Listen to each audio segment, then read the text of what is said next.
Assalamualaikum warahmatullahi wabarakatuh. Saya Ahmad Bedowi dari kelompok 13 akan menjelaskan makalah Tarikh Islam yang berjudul Pembaruan Modernisme dan Reaktualisasi Pemikiran Hukum Islam mulai abad 14 Masehi. Makalah ini disusun untuk memenuhi tugas mata kuliah Tarikh Tasrikh dosen Isnatin Bu Isnatin Ulfah SAG MHI. Bab 1 Pendahuluan latar belakang. Pada pertengahan abad ke-18 Masehi muncul upaya reformasi pembaruan untuk melepaskan diri dari taklid di kalangan umat Islam.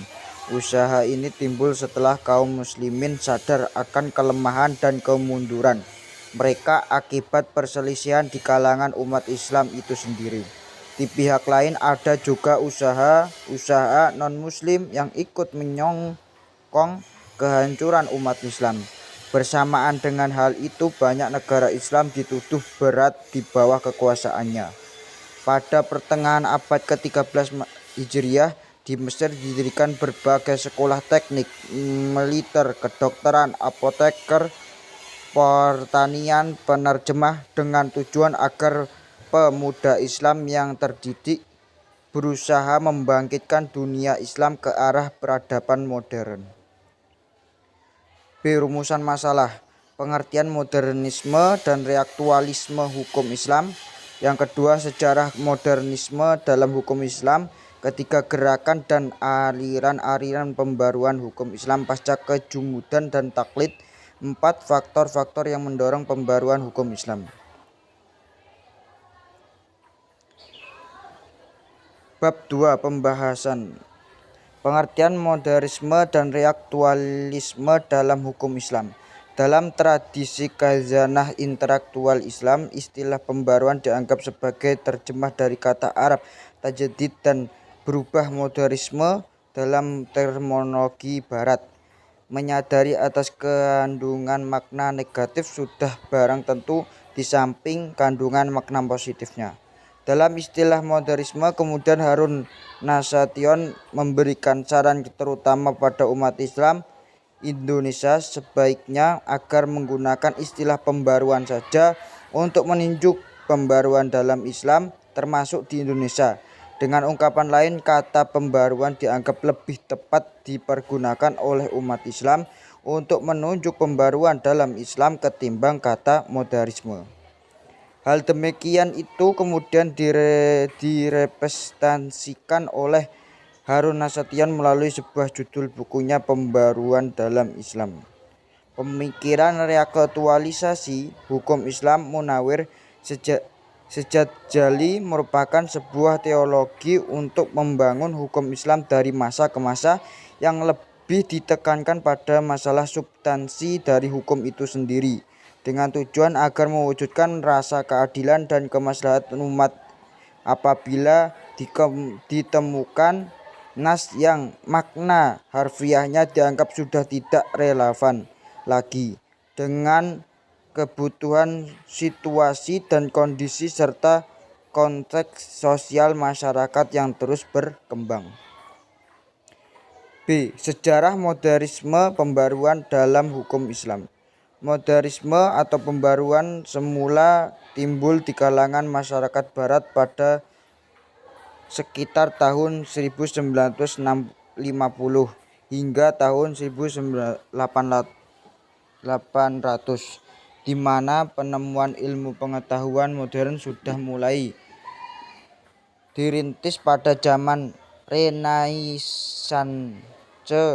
Istilah Renaissance merupakan istilah bahasa Prancis. Dalam bahasa Latin, renaissance berarti lahir kembali. Istilah ini digunakan oleh sejarawan untuk menunjuk berbagai periode kebangkitan intelektual, khususnya pada terjadi di Eropa dan lebih khusus lagi di Italia sepanjang abad ke-15 dan 16. Zaman Renaissance merupakan zaman peralihan ketika kebudayaan abad pertengahan mulai berubah menjadi suatu kebudayaan modern. Manusia pada zaman ini merindukan pemikiran yang bebas. Manusia ingin mencapai kemajuan atas hasil usaha sendiri, tidak didasarkan atas campur tangan ilahi. Renaissance merupakan era sejarah yang penuh dengan kemajuan dan perubahan yang mengandung arti bagi perkembangan ilmu. Zaman yang menyaksikan dilancarkannya tantangan gerakan reformasi terhadap keesaan dan supremasi Gereja Katolik Roma. Bersamaan dengan perkembangan humanisme, zaman ini merupakan penyempurnaan kesenian, keahlian, dan ilmu. Gerakan pembaruan dalam Islam terjadi bukan disebabkan karena pertentangan antara kaum agama dan ilmu sebagaimana di Barat, melainkan karena adanya kesadaran di kalangan para tokoh pembaruan akan keterbelakangan umat Islam di dunia Barat. Secara historis, semangat pembaruan dalam Islam telah lama dikumandangkan oleh para tokoh pembaru Islam, yaitu abad ke-18 dan 19. Pembaruan dalam perspektif Islam merupakan usaha untuk memperbaiki atau merekonstruksi kembali ajaran Islam agar tetap solid dan responsif terhadap perkembangan zaman, dengan tujuan agar dapat memfungsionalkan agama Islam dalam kehidupan. C. Gerakan dan aliran pembaruan hukum Islam pasca kejumudan dan taklid. Gerakan pembaruan Islam telah melewati sejarah panjang. Menurut Fazlur Rahman, secara historis perkembangan pembaruan Islam paling sedikit telah melewati 4 tahap. Keempatnya menyajikan model gerakan yang berbeda. Mesti demikian, antara satu dengan lainnya dapat dikatakan sebuah keberlangsungan dari masa pergeseran dan perubahan yang terputus-putus. Hal ini karena gerakan pembaruan Islam muncul bersamaan dengan fase-fase kemodernan yang telah cukup lama melanda dunia, yaitu sejak pencerahan pada abad ke-18 dan terus berekspansi hingga sekarang. Tahap-tahap gerakan pembaruan Islam itu dapat deskripsikan sebagai berikut. Tahap pertama adalah tahap gerakan yang disebut dengan revivalisme pramodernis atau disebut juga revivalis awal. Model pergerakan ini timbul sebagai reaksi atas merosotnya masyarakat kaum Islam. Waktu itu masyarakat Islam diliputi oleh kebekuan pemikiran karena terperangkap dalam pola tradisi yang sudah tidak sesuai lagi dengan perkembangan zaman. Tahap kedua dikenal dengan istilah modernisme klasik. Di sini pembaruan Islam termanifestasikan dalam pembaruan lembaga-lembaga pendidikan. Didasari argumentasi bahwa lembaga pendidikan merupakan media paling efektif untuk mensosialisasikan gagasan-gagasan baru yang dapat menghadapi tantangan zaman. Model gerakan ini muncul bersamaan dengan penyebaran kolonialisme dan imperialisme Barat yang melanda hampir seluruh dunia Islam. Implikasinya, kaum pembaru pada tahap ini mempergunakan ide-ide Barat sebagai ukuran kemajuan. Tahap ketiga gerakan pembaruan Islam disebut revivalisme pasca modernis atau disebut neo-revivalis. Gerakan ini mempunyai corak modern namun agak reaksioner pada tahap ini kombinasi tertentu antara Islam dan Barat masih dicobakan. Tak heran jika salah satu corak tahap ini adalah memperlihatkan sikap apologi yang berlebihan terhadap Islam dan ajaran-ajarannya. Tahap keempat yang disebut neomodernisme. Tahap ini sebenarnya masih dalam proses pencarian bentuknya. Fazlur Rahman menegaskan bahwa gerakan ini dilancarkan berdasarkan kritik terhadap gerakan-gerakan terdahulu. Ini merupakan syarat utama bagi Renaissance Islam. Satu-satu pelopor pembaruan dalam dunia Islam Barat adalah suatu aliran yang bernama Wahabiyah, sangat berpengaruh di abad ke-19. Pelapornya adalah Muhammad Abdul Wahabiyah 1703 sampai 1787 yang berasal dari Najd, Saudi Arabia.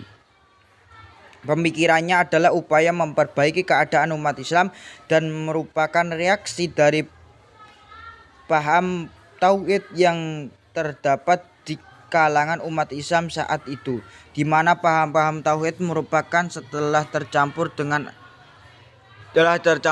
ajaran-ajaran lain sejak abad ke-13.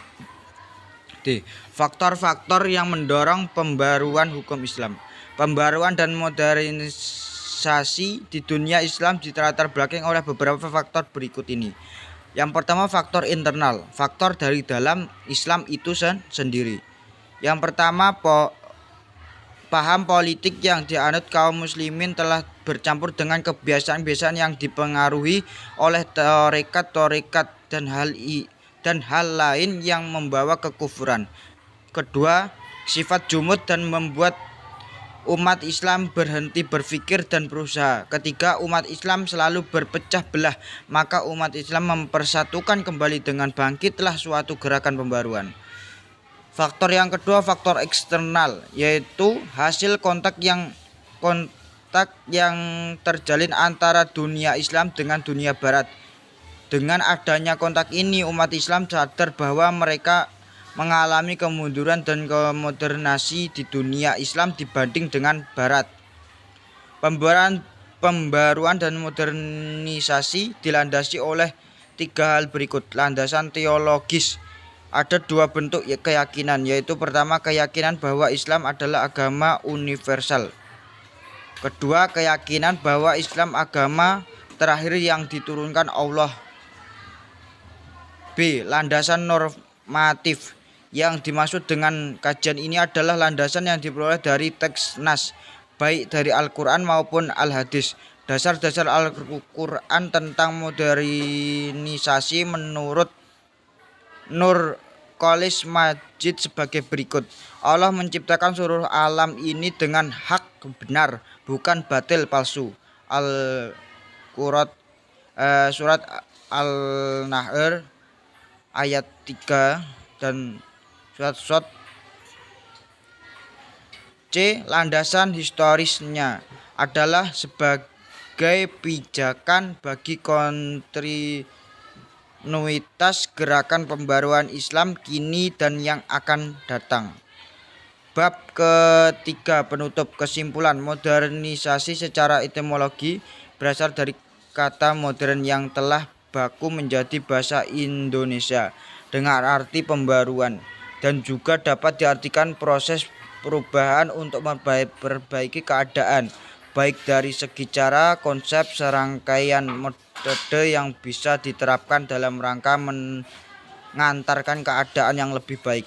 Pemikiran reaktualisasi hukum Islam merupakan sebuah teori untuk mengembangkan hukum Islam dari masa ke masa yang lebih ditekankan pada masalah substansi dari hukum itu sendiri. Gerakan pembaruan Islam telah melewati sejarah panjang. Menurut Fazlur Rahman, secara historis gerakan pembaruan Islam muncul bersamaan dengan fase-fase kemodernan yang telah cukup lama melanda dunia, yaitu pada abad ke-18 dan terus berekspansi hingga sekarang. Salah satu pelopor pembaruan dalam dunia Islam Barat adalah suatu aliran yang bernama Wahabiyah, sangat berpengaruh di abad ke-19. Faktor internal, faktor dari dalam Islam itu sendiri, dan faktor eksternal, hasil kontak yang dijalin antara dunia Islam dengan dunia Barat ini merupakan faktor-faktor yang mendorong pembaruan hukum Islam. Daftar pusaka. Sekian dari saya. Wassalamualaikum warahmatullahi wabarakatuh.